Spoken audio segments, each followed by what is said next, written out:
Welcome to Kognito. Today, we're unpacking one of the absolute most fascinating microscopic mechanisms in all of biology. We're talking about the Lac Operon system in E. coli. Honestly, just think of it as this incredibly elegant microscopic molecular switch.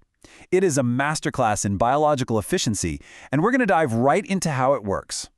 But first, I want you to really think about this for a second.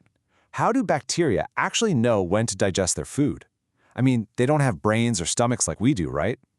So imagine a highly efficient factory that only turns the lights and the machines on when the raw materials actually arrive at the loading dock. That's exactly how these bacteria manage their energy.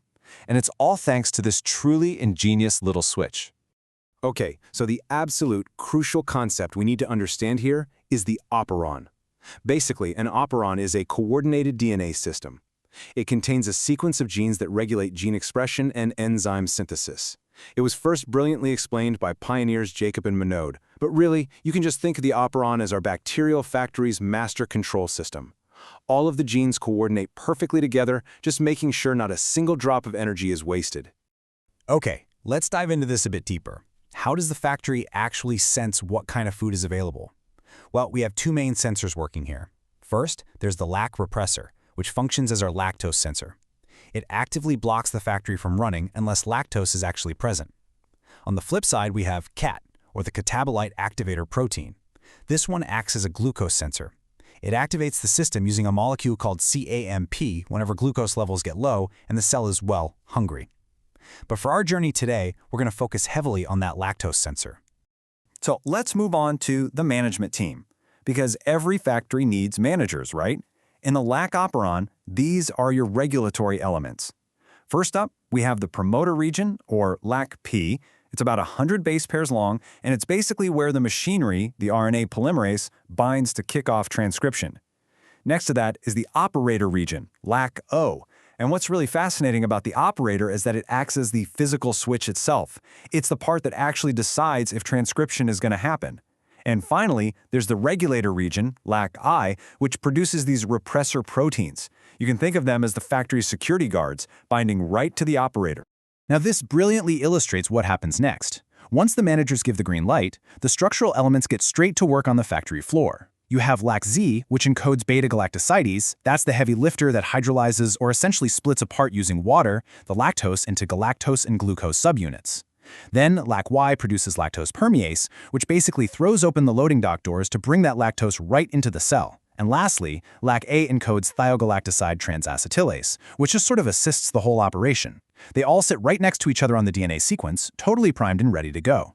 But what happens when there's literally no lactose around? Well, we enter negative control, the switch off. The regulatory gene expresses that security guard we talked about earlier, the repressor protein. And because there's absolutely zero lactose in the environment to process, that repressor protein binds directly to the operator switch. It acts just like a massive physical roadblock. The RNA polymerase movement gets completely blocked, and mRNA transcription will absolutely not occur.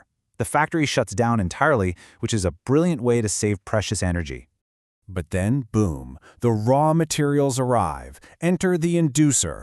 Lactose, or if we want to get really specific, its isomer, allolactose, acts as an anti-repressor. When lactose finally shows up, it is the ultimate wake-up call for our microscopic factory. It swoops right in to deactivate that repressor protein. So let's actually see that in action with positive control, the switch on. The repressor protein is produced and it's just sitting around, but now lactose is present. It binds to the repressor, forming what's called an R+I complex, literally a repressor-inducer pairing. And this pairing actually changes the repressor's shape so it can't bind to the operator anymore. The roadblock is totally cleared. Now the RNA polymerase successfully binds to the promoter and just zips right down the line.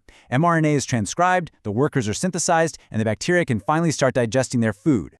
It's just such a flawless, highly efficient system of metabolism, and it's happening on a microscopic scale every single second.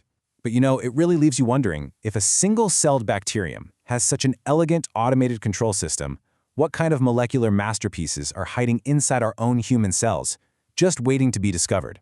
If you loved diving into this microscopic factory with me, please make sure to subscribe to Kognito. Hit that like button and definitely share this explainer with anyone who loves a good biological mystery. Thank you so much for exploring with us, and I'll see you in the next one.